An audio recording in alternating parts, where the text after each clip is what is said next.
इस कार्यक्रम के पुण्यार्चक है श्री राजेंद्र प्रसाद जी जैन, श्रीमती ममता जी जैन, श्री प्रशांत जी जैन, श्रीमती दिव्या जैन, पारस जैन, भरत जैन एवं समस्त परिवार, मुंबई।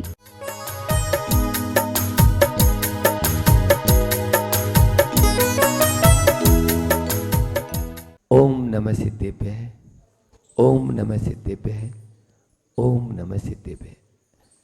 बोलिए एलोरा की चिंतामणि पारसनाथ भगवान की, आचार्य गुरुवर विद्यासागर जी महामुनि राज की, पूज्य मुनि श्री 108 दुर्लभ सागर जी महाराज की। अंग्रेजी में अल्फाबेट होती है ना, हिंदी में भी होती है, ऐसे नहीं बाहर खड़ी। पहले हिंदी सिखाते हैं लेकिन अंग्रेजी में ज्यादा जानते हैं। A for anger, A for anger, उस गुस्से को किस प्रकार से कंट्रोल कर सकते हैं, कम कर सकते हैं। गुस्सा खत्म नहीं हो सकता है, क्योंकि मेरा ही नहीं हुआ तो अभी क्या, अभी मैंने तुरंत बोला नहीं कि मैं लेके आऊं क्या, बोलो। तो इस प्रकार से जब मेरा ही नहीं हुआ तो आपका क्या हो जाएगा, लेकिन उसको कम कर सकते हैं। कम करना हमारे हाथ में। 4 बात याद रख लेना बस। आपका एंगर, आप होश में रहोगे, बेहोश में नहीं। बॉस के सामने सब होश में रहते हैं और घर परिवार में बेहोश हो जाते हैं। हाँ, बॉस के सामने कोई नहीं चिल्लाएगा और पत्नी के सामने बोलो तो वहां पर वो बेहोश हो जाता है। 4 पॉइंट अपन को याद रखना है। सबसे पहला अवेयरनेस, ए पर है आज, बात ए की है तो ए पर ही देंगे। एंगर को, गुस्से को कैसे कम करें, तो सबसे पहला अवेयरनेस, हम होश में रहें, बेहोश नहीं। सजगता गुस्से को कम कर देगी। फिर दूसरा है एक्सपेक्टेंस, एक्सपेक्टेंस यानी स्वीकार भाव। हमारे में स्वीकार भाव ही नहीं है, हम गलत कर रहे हैं, ये होना चाहिए ना। अरे ये तो हमारी आदत है महाराज, गुस्से में। गुस्सा क्या कर रहा हूं, मैं तो थोड़ा तेज बोल दिया था। वो अपने आप को गुस्सा मान ही नहीं रहा, तो 3 काल में नहीं होगा। और तीसरा है एक्टिवनेस यानी सक्रियता। एक्टिवनेस, हम एक्टिव बने। सक्रिय होना हमारे निष्क्रियाणी से, ये सूत्र बोल रहा है 5वें अध्याय का, कि हमारा स्वभाव क्या है, सक्रिय होना। 5 जो है वो निष्क्रिय है। जीव का स्वभाव निष्क्रियाणी नहीं है, वो तो सक्रिय होना है। और अंतिम पहला क्या दिया हमने, तो पहला है अवेयरनेस, दूसरा है एक्सपेक्टेंस, तीसरा है एक्टिवनेस और चौथा है एनालिसिस। ए फॉर एनालिसिस, हम अपना विश्लेषण करें। हमें कोई भी हमारे पास में आचार्य ने थर्मामीटर दिया, प्रतिदिन रात्रि में जब भी हम सोएं उससे पहले अपना विश्लेषण करें।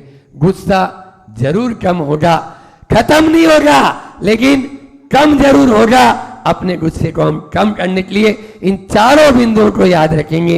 इस प्रकार से आज हमने एंगर इज डेंजर, जो गुस्सा जो है वो डेंजर है, उस डेंजर खतरे की घंटी से बचने के लिए सजग रहे, स्वीकार भाव रहे, सक्रियता रहे और विश्लेषण करेंगे तो गुस्सा जरूर कम होगा, कम हो। इसी जो एक अक्षर के माध्यम से भी हम अपने जीवन का रूपांतरण कर सकते हैं, परिवर्तन कर सकते हैं। आप देखिए जो बीजाक्षर होते हैं उसमें एक अक्षर के अंदर भी अनंत शक्ति छिपी हुई है, ऐसा मत समझ लेना। इसलिए यहाँ तो हम आपको 4 बात दे रहे हैं, तो 4 पॉइंट देते हैं। आज अपन बी पर अपने जीवन को बैलेंस बनाना चाहते हैं। सभी लोग अपने जीवन को बैलेंस करना चाहते हैं, लेकिन वो बैलेंस तो होते नहीं है और खुद ही फिर अनबैलेंस हो जाते हैं और अंतिम समय में वो गिर पड़ते हैं। फिर और कोई उपाय उनके पास में नहीं, या रोना पड़ता है। वो रोना न पड़े तो क्या करें, तो 4 को बैलेंस कर लो। बैलेंस शीट बनाने वालों, हाँ बैलेंस शीट तो बनाते हो या फिर अपना बैंक बैलेंस बढ़ाते हो, लेकिन 4 को बैलेंस करना है। क्या बैलेंस करना है, बैलेंस ऑफ माइंड। सबसे पहले अपने माइंड को, अपने विचारों को बैलेंस करने की आवश्यकता है। हम क्या कर रहे हैं, उन विचारों के अंदर में जो विचार लाने थे वो तो ला नहीं रहे, और जो विचार नहीं लाने थे वो ला रहे। तो हमारा क्या होता है, हमारा संसार बढ़ता हुआ चला जाता है। Balance of mind. दूसरा है बैलेंस ऑफ नेचर। प्रकृति को बैलेंस करो। कोरोना आया था, क्यों आया था? आप प्रकृति के विरुद्ध आचरण कर रहे थे।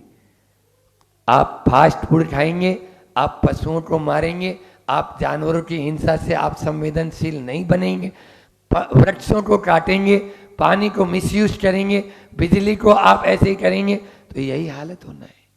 अभी तो कुछ नहीं, इसका पिताजी भी आ सकता है।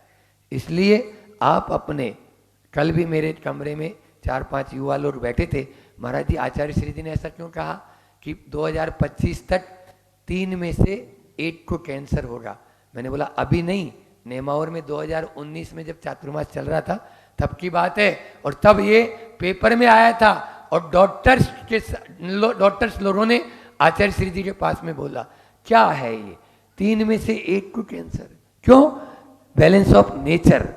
आप नेचर से विरुद्ध चलेंगे, कैंसर होगा। तीसरा है बैलेंस ऑफ डाइट। हमें अल्प समय में पूरी बात करनी है। Balance of mind, balance of nature, balance of diet. अपनी डाइट को कंट्रोल करो, खान पान को नियंत्रण। आचार्य श्री जी ने हाइकु दिया है ना, अति मात्रा में पथ्य भी कुपथ्य हो, मात्रा मासी हो। हाँ, मात्रा मासी हो। अधिक मात्रा में यदि आप पथ्य भी ले रहे हो, वो भी कुपथ्य बता दिया। Balance of diet. आज तो ठूस ठूस के खा रहे, और जबकि अलाउ नहीं है, फिर भी डॉक्टर बोलते हैं मेरी दवाई खा लेना और फिर भोजन कर लेना। ये तो इस प्रकार से बैलेंस ऑफ डाइट होना। और अंतिम है बैलेंस ऑफ बिजनेस। अपने बिजनेस को बैलेंस करें, अपने व्यापार को बैलेंस करें। यह अनियंत्रित हो रहा है। इसके माध्यम से 25 साल की उम्र में 5 लाख से व्यापार शुरू किया, 75 साल की उम्र में 1 करोड़ तक पहुंचा दिया। सुनो, लेकिन आचार्य समंत भद्र स्वामी या आचार्य पूज्यपाद स्वामी कहते हैं इन 50 साल में तुमने 5 लाख को 1 करोड़ तो बना दिया, लेकिन अपने जीवन में क्या क्या किया तुमने? अपने जीवन को कहां पहुंचाया? इस जीवन की उन्नति का भी ध्यान हमको रखना है। इसलिए balance of mind, balance of nature, balance of diet और बैलेंस ऑफ बिजनेस, इन 4 को अपने जीवन में उतारेंगे तो आप। दादाजी खेत में बीजों को फेंक रहे थे। 5 साल का पोता भी देख रहा था। 5 साल का पोता बोलता है, दादाजी इन अच्छे अच्छे बीजों को मिट्टी में क्यों मिला रहे हो? हम इनको खा लेंगे ना, इनको खाएंगे पका के, अच्छा इनका सब्जी बना के या रोटी बना के, आप इनको मिट्टी में मिला रहे हो। दादाजी उसको कहते हैं, बेटा मिट्टी में नहीं मिला रहे, एक एक बीज से 1-1 हजार बीज पैदा करने की शक्ति इसमें उत्पन्न कर रहे हैं। दादा को विश्वास है किस बात का? मैं खेत में बीज फेंकूंगा तो वह आपको विश्वास है? औरंगाबाद वालों, अभी छोटा सा नियम देने की बात करूंगा, बाहर निकल के भाग जाओगे। आगे ही समझ दी। कोटा वाले तो देखो पहले ही हंस रहे हैं, इसलिए मालूम है ना, राजस्थान के हैं, हमें सब मालूम है। हाँ, वो दूर दूर रहते हैं, मारवाड़ी लोगों से तो वैसे ही। आज बात है विश्वास की। सी फॉर कॉन्फिडेंस, सी फॉर, हाँ, अपने विश्वास को मजबूत करो। Everything is possible, believe it. Confidence को मजबूत करने के लिए 4 सी और दे देता हूं। सी यानी देतना भी होता है, सी यानी देतना, तो SEE उसको सी वैसा वाला कर लेना। हाँ, तो वहां पर वो 4 आज कॉन्फिडेंस को, विश्वास को मजबूत करने के लिए कौन सी सी है? तो सबसे पहले कॉपरेशन। कॉपरेशन, सहयोग की नीति अपनाओ, है ना? एक दूसरे का सहयोग करोगे तो आपका कॉन्फिडेंस और मजबूत होगा। फिर दूसरा है कॉम्प्रोमाइज। आप समझौता की नीति अपनाओ। टकराव मत करो, समझौता करो। जहां टकराव है वहां आग है, और जहां समझौता है वहां बाग है। यदि बाग खिलाना चाहते हो तो कॉम्प्रोमाइज अपना लो। फिर दो को अपनाना और दो को कम कर देना, वो है कंपटीशन। किसी से कंपटीशन नहीं करना है। यदि आप आगे बढ़ना, कॉन्फिडेंस को मजबूत करना चाहते हो, अपने कल भी मैंने इसी आशय की बात की थी, आत्म जागृति, आत्मनियंत्रण, आत्म विश्लेषण और आत्मबोध या आत्म संतुष्टि होना, आत्म अनुशासन होना बहुत जरूरी है। ये कल बात की थी, आज भी वही बात, सिर्फ और कॉन्फिडेंस, ओवर कॉन्फिडेंस नहीं, सेल्फ कॉन्फिडेंस। हाँ, अपना आत्मविश्वास को जागृत करो। यहां पर भी आत्मविश्वास के लिए 4 बिंदु आपको दे दिए।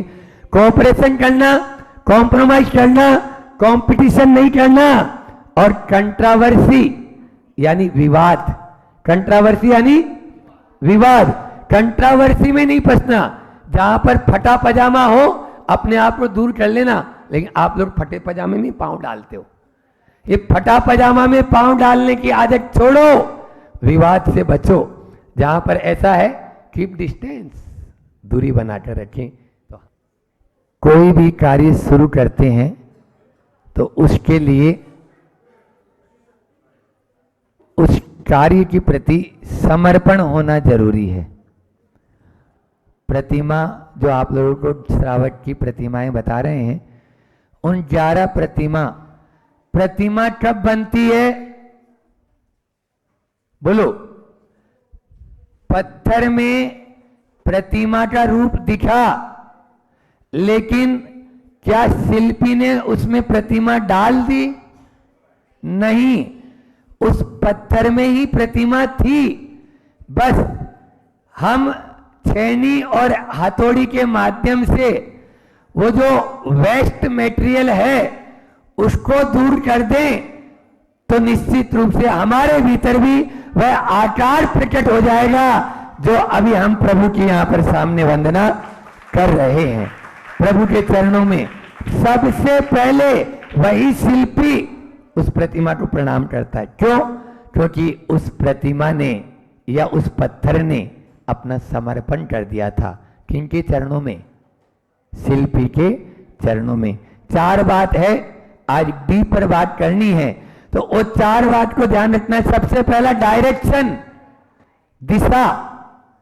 डायरेक्शन हमारा सही होना चाहिए, दिशा हमारी, क्योंकि हमारी यदि गति धीरे है कोई चिंता की बात नहीं, बैलगाड़ी में भी बैठ के चलोगे ना तो भी मंजिल पे पहुंच जाओगे, और दुरंतो ट्रेन में बैठ जाओगे ना तो भी मंजिल पे नहीं पहुंचेंगे। आज भारत की यही स्थिति हो रही है। भारत की स्पीड तो तेज हो गई लेकिन दिशा गलत हो गई। इसलिए सबसे महत्वपूर्ण है, गति महत्वपूर्ण नहीं है। गति तो आप धीरे धीरे चलो। हम कहते हैं ना, घुटनों के बल चलते चलते पांव खड़े हो जाते हैं, छोटे छोटे नियम इस दिन बहुत बड़े हो जाते हैं। बस वही बात, डायरेक्शन हमारा सही होना चाहिए। फिर दूसरी बात है डेडिकेशन या डिवोशन। डेडिकेशन यानी समर्पण। आपका डायरेक्शन तो सही है लेकिन समर्पण नहीं है, बोलो तो क्या होगा? मंजिल पर पहुंचेंगे? 3 काल में नहीं पहुंच पाएंगे। आपका समर्पण होना चाहिए। ऐसा समर्पण, कैसा समर्पण? जैसा समर्पण, समर्पण 2 प्रकार का होता है, एक बिल्ली का और एक बंदर का, बंदरिया का बच्चा और एक बिल्ली का बच्चा, ठीक है ना? बिल्ली के बच्चा भी अपनी मां के प्रति समर्पित और बंदर का बच्चा भी अपनी मां के प्रति समर्पित, लेकिन दोनों में अंतर क्या है? बिल्ली के बच्चे को उसकी मां मुठ से उठाकर जहां रख दोगे नाथ वहीं मैं रहूंगा, ये बिल्ली के बच्चे का समर्पण हो गया। और बंदरिया का बच्चा का समर्पण कैसा? जहां ले चलोगे नाथ वहीं मैं चलूंगा। वो कस के पकड़ लेता है अपनी मां को, बस अब तू लगा छलांग कितनी ऊंची, मैं भी तेरे साथ रहूंगा। इस प्रकार से समर्पण, डेडिकेशन या डिवोशन। और तीसरा है डिटर्मिनेशन, दृढ़ संकल्प। डिटर्मिनेशन होना बहुत जरूरी है। आज आदमी नियम लेता नहीं, और तोड़ना पहले चाहता है। आपको डिटर्मिनेशन होगा अपने संकल्प के प्रति, 3 काल में नियम नहीं तोड़ेंगे। लेकिन एक बार ऐसा हुआ, हम एक स्थान पर चातुर्मास कर रहे थे, वहां पर छोटे छोटे बच्चे आके नियम ले लिए। अब नियम ले लिए तो दूसरे दिन वो बच्चा आता है, बोले वो महाराज जी आप अपना नियम वापस ले लो। मैंने बोले क्या बात हुई? बोले नहीं वो मम्मी मुझे बहुत मार रही थी और बहुत डांट रही थी, वो जो है बोल रही है कि नहीं ऐसे कोई होता है क्या, महाराज जी पास में नियम लेके आ गया तुम हमारी आज्ञा के बिना। और कुछ भी नहीं, छोटे छोटे नियम लिए थे। लेकिन तो बोले महाराज जी नियम वापस ले सकते हो क्या? उसने पहले ऐसे पूछा नियम मैंने बोला नहीं नियम वापस नहीं होता। तो बोले नहीं महाराज ले लो ना, महाराज जी हमारे संकट ऐसा है। मुझे अच्छा क्या बात हुई? फिर उसको समझाया, उसकी माँ को समझाया, तब माँ ने बोला नहीं हम इसका 4 महीने पूरा नियम पालन करवाएंगे अच्छे से। ये होता है संकल्प शक्ति। बच्चों का बहुत दृढ़ संकल्प होता है लेकिन बड़े वाले तोड़ देते हैं। और फिर उसके बाद में आगे चौथा है डेस्टिनेशन, ठीक है ना, अल्प समय में पूरी बात हो गई। डायरेक्शन, डेडिकेशन, डिटर्मिनेशन और डेस्टिनेशन। हम मंजिल को तभी प्राप्त कर पाएंगे अपन, देखो उद्देश्य अच्छा होगा, दिशा सही होगी, दृढ़ संकल्प होगा, समर्पण होगा तो मंजिल तो बिल्कुल पास में ही रहेगी। दीप सिका का जले तो आंधियां बाधक न होगी, दीप सिका का जले तो आंधियां बाधक न होगी। और आदमी में लगन हो तो मजबूरियां बाधक न होगी, मजबूरियां बाधक न होगी। कोई भी मजबूरी आए, सेठ के बेटे को केला दिया, केला कुछ ज्यादा पका था, उसने नहीं खाया, है ये भी कोई केला है। वहीं पर नौकर को वो केला दिया, उसने बड़े आनंद से खाया और छिलका उसने बाहर फेंका। एक गैया आई और उस केले के छिलके को खाकर वो भी तृप्त हो गई, वह भी आनंदित हो गई। बस आज बात ई की है, ई फॉर एंजॉय, है ना, एंजॉय। एंजॉय यानी मजा। मजा कहाँ है? आप जिसमें मजा मानते हैं वो सजा है। इसलिए संत कहते हैं एंजॉय को इंजॉय कर दो, यानी भीतर में ही हमारे मजा है। जीवन का मजा बाहर के साधनों में नहीं, इस जीवन को साधने में है। इस जीवन को साधने में है, हमें साधना है इस शरीर को, इस जीवन को। तभी हम साधनों में मजा ढूंढ रहे हैं, वहां मजा नहीं है। बाहर की चाहतों को पूरा करने में जीवन पूरा गुजर जाता है, लेकिन चाहते पूरी कभी होती है क्या? नहीं हो सकती। इसलिए जहां हो वहीं एंजॉय। एंजॉय के लिए आज ई पर अगर मजा प्राप्त करना चाहते हो तो 4 ई को याद रख लेना। वो 4 ई क्या है ना?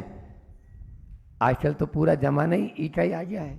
अब तो ई रिक्शा और ई कंप्यूटर सारे ई पे ही आते हैं। तो ये तो वो नहीं, यहां पर ई जो हम दे रहे हैं वो वाला।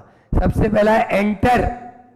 एंटर यानी प्रवेश, धर्म को जीवन में प्रवेश दो। दूसरा है एग्जिट यानी बाहर, पापों को बाहर निकाल दो। तीसरा ई और एक्सप्रेस यानी प्रकटाना, अपनी अच्छाइयों को प्रकट करो। और इरेज यानी मिटाना, यानी बुराइयों को मिटा डालो। बस ये 4 ई आपको याद रखना है। पहला है एंटर, एग्जिट, एक्सप्रेस, इरेज। इन चारों को अपन को याद रखना है। धर्म को प्रवेश देना है। धर्म को अपने जीवन में जब तक प्रवेश नहीं देंगे तब तक पाप साफ नहीं होंगे। आपको यदि पापों को बाहर निकालना है, और मैं तो कहता हूं हमेशा कि पाप काटने के लिए धर्म मत करो, पाप त्यागने के लिए धर्म करो। हर बच्चे, छोटे छोटे बच्चे भी गुरुकुल के रोज कोई न कोई नियम लेते हैं। उसका कारण यही कि वो त्याग करेंगे तो पाप तो अपना भी कटेंगे। इसलिए पाप काटने के लिए नहीं, पाप त्यागने के लिए यहां पर एग्जिट, उसको बाहर करते चले जाओ और अच्छाइयों को अपने जीवन में प्रकट करते जाओ तो बुराइयां तो कोई लठ लेके मारने की जरूरत नहीं है आपको। अंधेरा कैसे छटेगा बोलो? यदि मान लीजिए यहां डार्क अंधेरा हो तो एक लठ लेके उसको भगाओ, ऐसा नहीं। एक छोटी सी बस दीपक जला दो, एक छोटा सा दीपक जला दो। अंधेरे ने अंधेरे से कहा, अंधेरे ने अंधेरे से कहा रोशनी से कर लो किनारा, क्योंकि यदि रोशनी आ गई तो मिटेगा नामो निशा हमारा तुम्हारा, मिटेगा नामो निशा हमारा और तुम्हारा।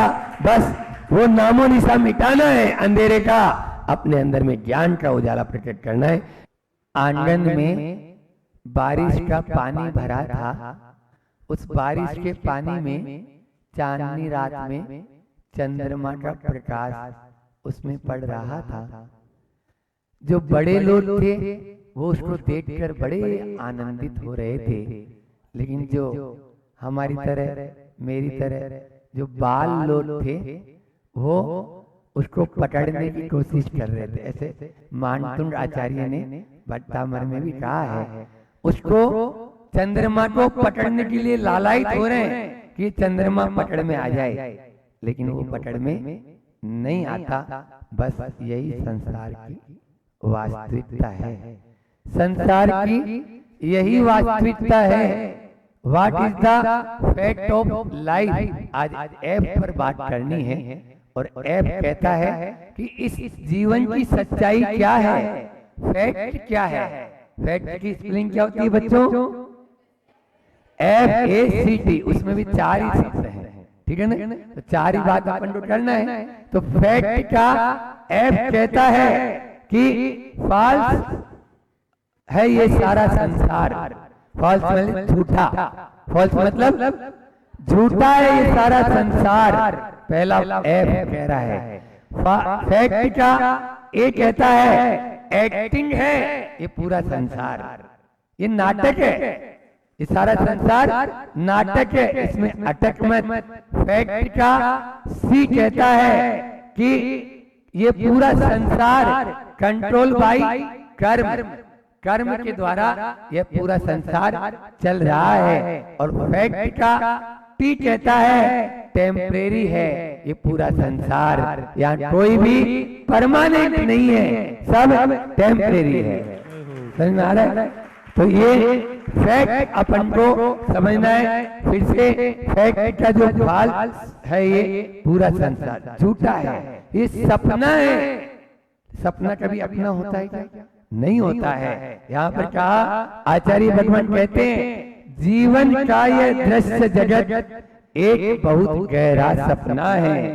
जब तक नींद भरी आंखों में तब तक दृश्य जगत अपना है। उतनी देर जाग कर जी लो जितनी अभी याद उम्र बाकी है, उतनी देर जाग कर जी लो जितनी उम्र अभी बाकी है। क्योंकि कोई नहीं किसी का साथी, सारी यात्रा एकाकी है, सारी यात्रा एकाकी है।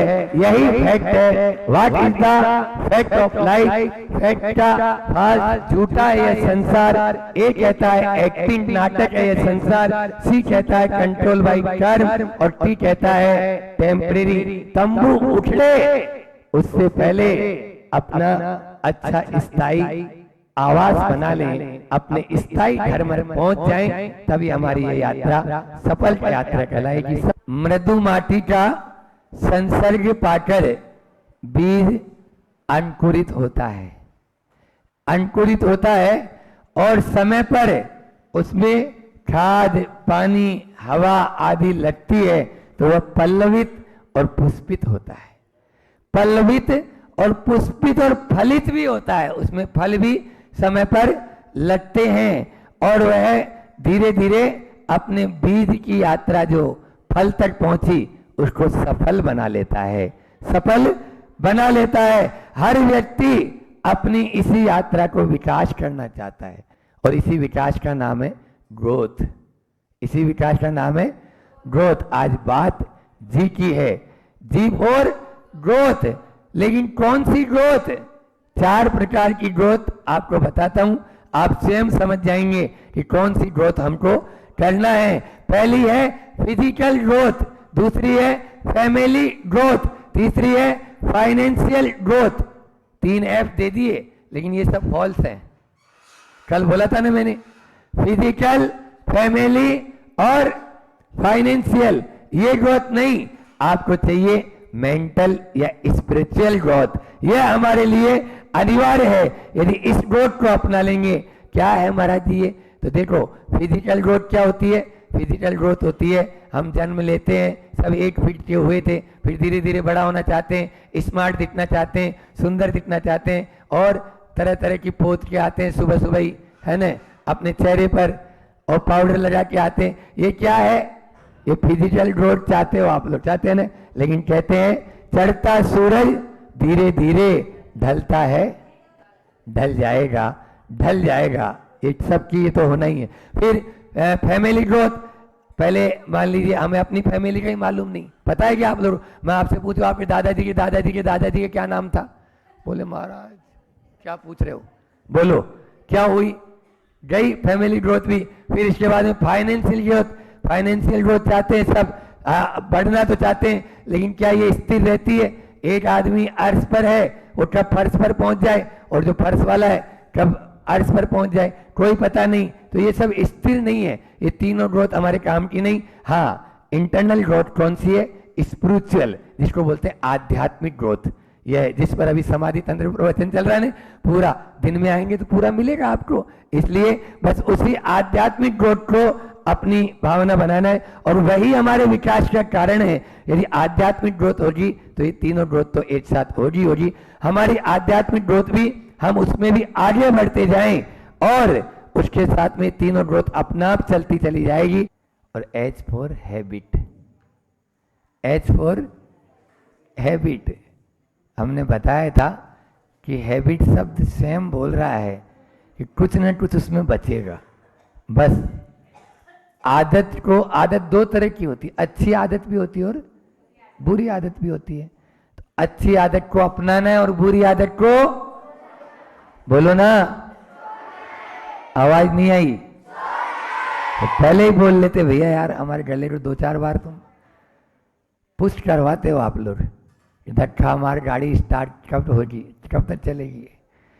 तो हम कह रहे थे आदत, कल अपन ने बात की थी ऐप पर, जी पर, और जी में 4 तरह की ग्रोथ बताई थी। आज उसी प्रकार से 4 प्रकार की आदत भी होती है, mental habits, physical habits, emotional habits, spiritual habits.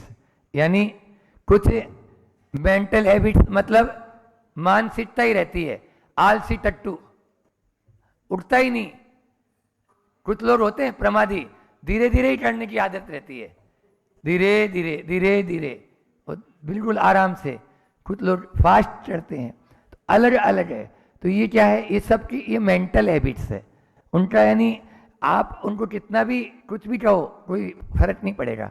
हाँ, और फिर कुछ होती है शारीरिक आदतें, सुबह जल्दी उठना, जल्दी सोना, ये अच्छी आदत है, समझ में आ रहा है। तो ये शारीरिक आदत अच्छी होनी चाहिए। और फिर इसके बाद में इमोशनल, थोड़ा सा तेज बोले रोना ही शुरू हो जाता है, ये इमोशनल आदत होती है। हाँ, बच्चे हैं, अब मान लीजिए पापा की याद आ गई, मम्मी की याद आ रही, तो मैं बोलता हूँ भैया मुझे भी मेरी मम्मी की याद आ रही, अब मैं क्या करूं बता, मैं रोऊं क्या, नहीं उठाना। तो इसलिए ये इमोशनल हैबिट्स होती है, मैं भी छोटा था तब ऐसे ही करता था। फिर स्पिरिचुअल हैबिट्स, यानी आध्यात्मिक, अपनी आध्यात्मिक उन्नति करने के लिए। स्पिरिचुअल कैसी, अपनी आत्म उन्नति करना चाहते हो तो आप अपनी आत्मा के करीब आए, जो अपन प्रतिदिन बातें कर रहे हैं। सकारात्मक सोचें, नकारात्मक नहीं। सबसे पहले स्पिरिचुअल हैबिट्स अपनी यदि बढ़ाना चाहते हो, अच्छी करना चाहते हो, और तो आप सकारात्मक सोचें। ग्लास आधा भरा भी है और आधा खाली भी है, आपके ऊपर निर्भर है, आप आधे गिलास को भरा देते हो या खाली देते हो, या आप पर निर्भर। 4 आज बुरी आदतों को तोड़ने का मंत्र दे देता हूं और अच्छी आदतों को मजबूत बनाने का। या अच्छी आदतों को अपनाने के लिए ये 4 मंत्र याद रख लेना। बस 4 चीजें अपना लोगे, आपकी अच्छी आदतें आएंगी और बुरी आदतें जाएगी। दृढ़ इच्छा शक्ति, पहला क्या है? दृढ़ इच्छा शक्ति होनी चाहिए आप में। फिर दूसरा, संकल्प शक्ति हमारी मजबूत होनी चाहिए। विश्वास हमारा तगड़ा होना चाहिए। और समर्पण, फिर से रिपीट कर रहा हूं, दृढ़ इच्छा शक्ति, संकल्प शक्ति और विश्वास और समर्पण, ये हमारी बुरी आत्मा तोड़ेंगे। आई की बात है, और आई यूं ही बात आई और यूं ही चली गई। बात आई गई होती है, वो आई नहीं। अपनी जिंदगी को आई का मतलब फर्स्ट पर्सन है ना, मैं, फिर सेकंड पर्सन और थर्ड पर्सन। इंग्लिश वाले भी ध्यान देते हैं आई का, इसलिए अपना ध्यान रखो। 4 बातें करके, आज टाइम भी अपने पास में कम, और आप, हमारे पास तो रहता ही नहीं, आपके पास में भी नहीं। तो व्हाट एम आई या हु एम आई है ना, मैं कौन हूं। पहला आई क्या? What am I, what's my, मेरा क्या है, और व्हाट एम आई डूइंग, मैं क्या कर रहा हूं, और what should I do, what should I do, मुझे क्या करना चाहिए। 4 आपको आई दे दिए। मैं क्या हूं, मेरा क्या है, और मैं क्या कर रहा हूं, और मुझे क्या करना चाहिए। यदि इस पर अपन चिंतन कर लेंगे, क्योंकि करना है सो कर जा, आचार्य श्री जी ने मूठ माटी में बहुत बढ़िया बात कही है, बच्चों के लिए भी है। करना है सो कर जा, और मरना है सो तो मर जा, वरना कर जा तो मत कर जा, वरना कर जा तो मत कर जा। बस आई डू, मैं क्या कर सकता हूं, ये अपन को ध्यान में रखना है। एक बार एक दौरानी जो थी, वो बसई के मोतियों का हार अपने पियर से लेके आई। मोती बेशकीमती मोती थे, सबसे अच्छे मोती आते हैं बसई के।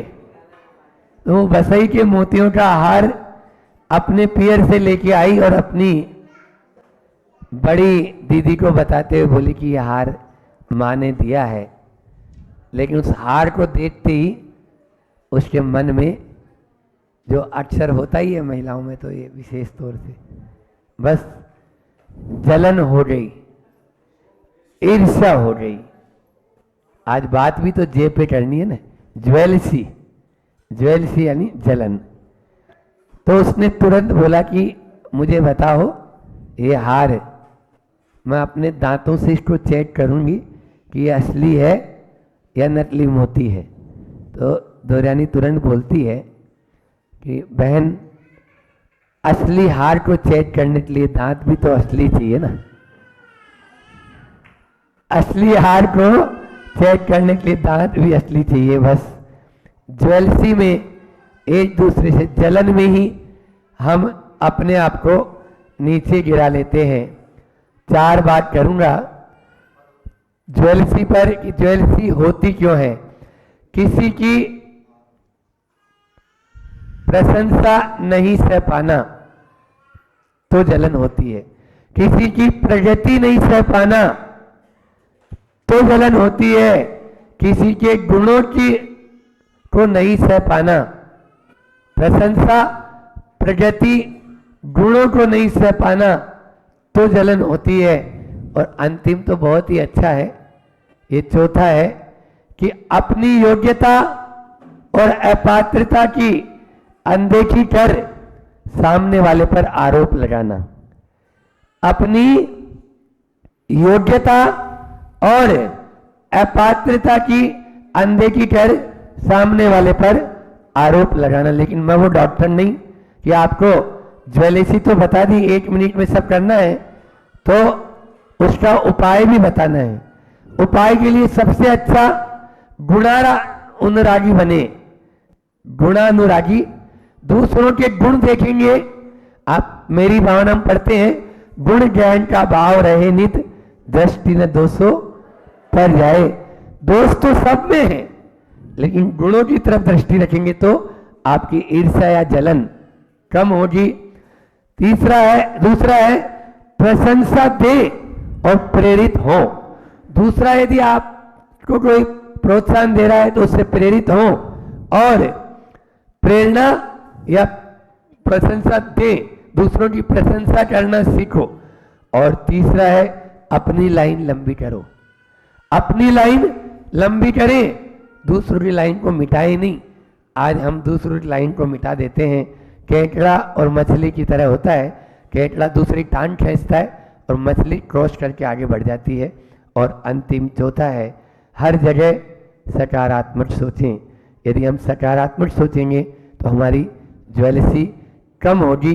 ज्वेलसी कम हो और हम आनंद यानी जे फॉर जॉय के साथ में जिए और जस्टिस करके हम जैन बने।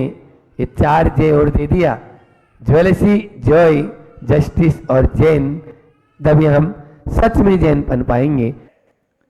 आइंस्टीन जो बहुत बड़ा वैज्ञानिक था, मरणासन्न था, और जब वह मरणासन्न था तो चारों तरफ उसकी शिष्य मंडली भी थी।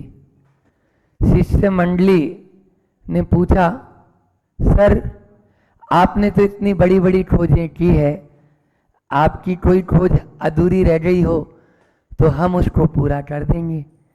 शिष्य का यही कर्तव्य होता है कि गुरु की कोई भी बात है उसको आगे तक लेकर जाना। तो बस वे भी इसी भावना के साथ में नतमस्तक अपने गुरु के चरणों में थे। तब आइंस्टीन ने जवाब दिया कि हाँ, मैंने बड़ी बड़ी खोजें की, लेकिन आज तक मैं वो खोज नहीं कर पाया जो मुझे खोज करना था, जो मुझे संधान करना था, अनुसंधान करना था, वो नहीं कर पाया। और उस संधान के पीछे ये सारे संधान झूठे हैं, ये सारी खोजें झूठी हैं, क्योंकि जिस आत्मा की खोज मुझे करना चाहिए था वो खोज नहीं कर पाया। इसलिए सारी खोजें मेरी अधूरी है, अपूर्ण है। इसलिए हमें आज के पर बात करनी है, और के फॉर नॉलेज। के फॉर नॉलेज, ज्ञान। ज्ञान के बिना कुछ नहीं। लेकिन कौन सा ज्ञान? ये वाला आइंस्टीन का ज्ञान नहीं। ज्ञान प्राण है, संयत हो तो त्राण, अन्यथा स्वान। ये तो के फॉर नॉलेज और के फॉर की यानी चाबी। इस संसार से पार होने की चाबी यदि है तो वह है ज्ञान। ज्ञान के बिना इस भवसागर से पार नहीं हो सकता। आया न, संयत हो तो त्राण, मतलब उस तैर के उस पार चले जाएंगे, अन्यथा कुछ नहीं, और बीच में उलझते चले जाएंगे। इसलिए आज ज्ञान को ही सब कुछ, लेकिन ज्ञान नाणम पयासम, ज्ञान प्रकाशक है, वह हमारी आत्मा के लिए। अच्छा ये बताओ, अंधेरा हो, उस अंधेरे को दूर करने के लिए आप लोग क्या करते हो? लठ लेके मोटा सा और मारना शुरू कर दो, अंधेरा चला जाएगा। अभी तो वही कर रहे हो सब, अभी तो लठ लेके घूम रहे हो ना। बोलो, एक छोटा सा दीपक जला देंगे और वो अंधेरा दूर हो जाएगा। यही चाबी है। ताला गुम जाए कोई बात नहीं, चाबी नहीं गुमना चाहिए। क्या बोला? के फॉर की और के फॉर ही किक। किक मारो, ठुकरा दो। पहला बताया के फॉर नॉलेज, फिर दूसरा बताया के फॉर की, तीसरा बताया के फॉर किक। ठुकराना सीखो। आप लोग क्या करते हैं? बस चिपको है, ये फेविकोल का जोड़ है महाराज, टूटेगा नहीं, आप कितना ही लगा लो जोर। हम भी देखते हैं कितना लगाते हैं। आप जितना जितना ठुकराओगे वैभव उतना उतना आपके पीछे दौड़ा चला आएगा। बस आप ठुकराना सीखो, ठुकराएंगे आपके चरणों में सब नतमस्तक हो जाएंगे। और जब आप ये सब कर देंगे तो के फॉर किंग, किंग यानी राजा, आप अपनी आत्मा के राजा बन जाएंगे। लंबी चौड़ी नदी हो और उसमें पानी न हो तो क्या वह नदी शोभा को प्राप्त होती है? मंदिर तो बहुत विशाल हो लेकिन उसमें प्रतिमा न हो तो क्या वह मंदिर मंदिर कहलाएगा? आप लोग तो बहुत समझदार हैं, हमारी जरूरत ही नहीं है, फिर भी उत्तर अच्छे दे रहे हो। पर्स तो बहुत सुंदर है लेकिन उसमें पैसा नहीं है। बहुत अच्छा पर्स है, बड़ा भी है, तो क्या वह अच्छा कहलाएगा? नहीं। बस परिवार और समाज में व्यक्ति तो बहुत हैं लेकिन आपस में प्रेम नहीं है तो क्या वह समाज और परिवार कहलाएगा? नहीं कहलाएगा। जिस प्रकार से बिना पानी के नदी का महत्व नहीं, बिना मूर्ति के प्रतिमा के मंदिर का महत्व नहीं, बिना धन के पर्स का महत्व नहीं, बिना प्रेम के परिवार और समाज का भी कोई महत्व नहीं होता है। बस परिवार में प्रेम होना चाहिए। आज बात एल की है और एल फॉर लव। लेकिन ये कौन सा लव? कौन सा लव?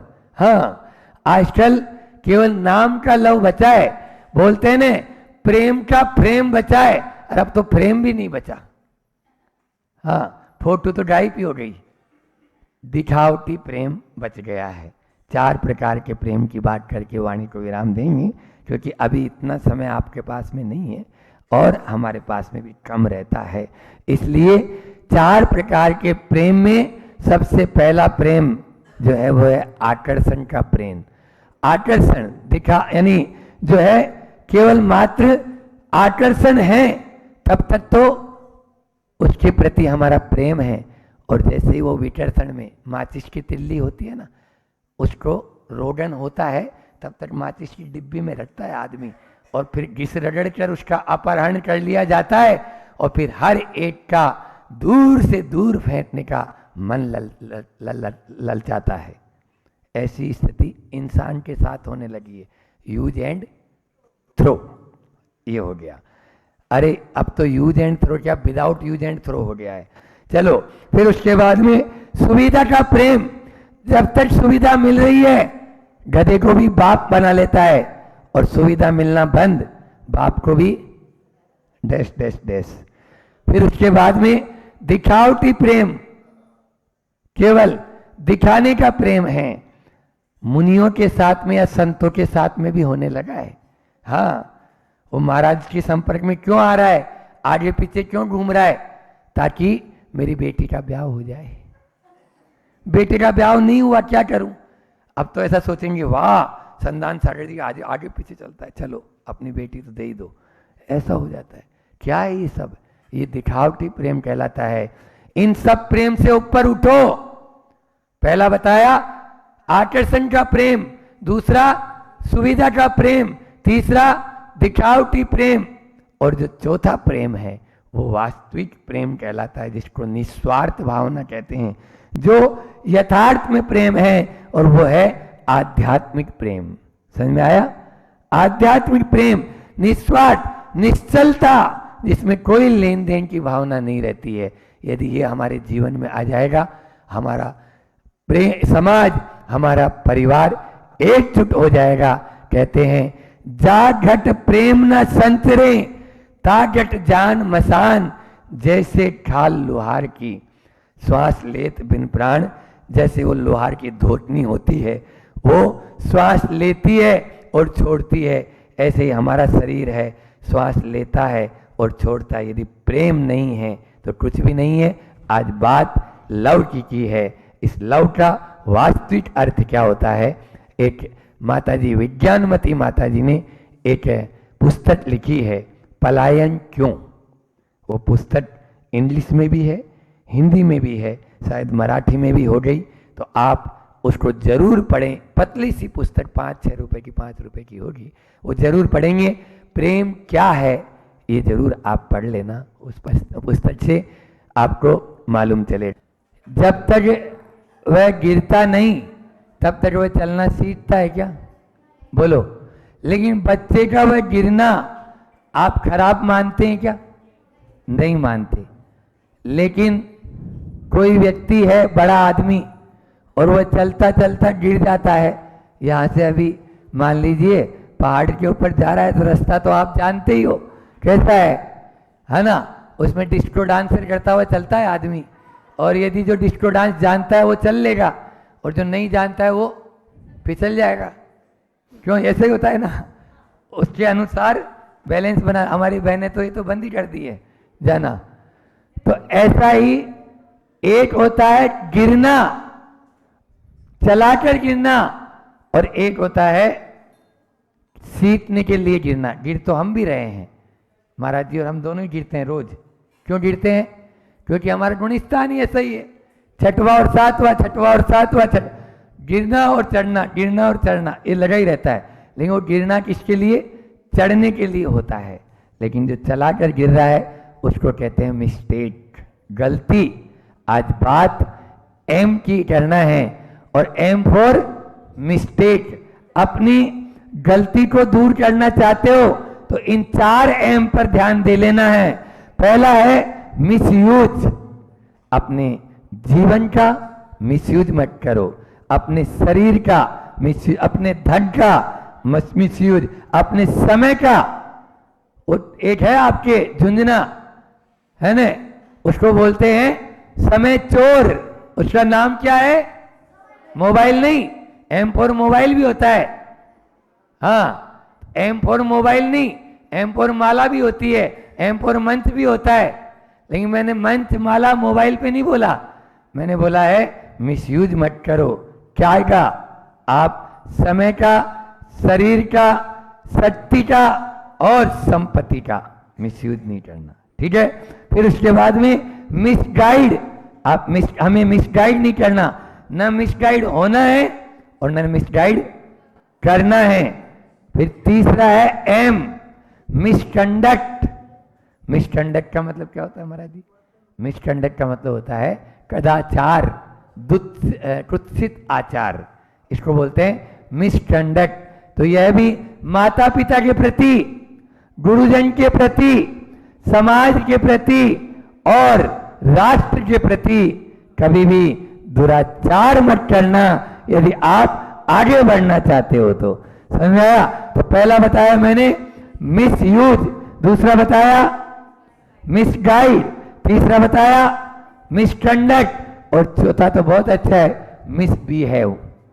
मिसबिहेव यानी दुर्व्यवहार, किसी के साथ में भी दुर्व्यवहार नहीं करना, तो हम कभी भी गिरेंगे नहीं, ऊपर उठेंगे, सब ऊपर उठें।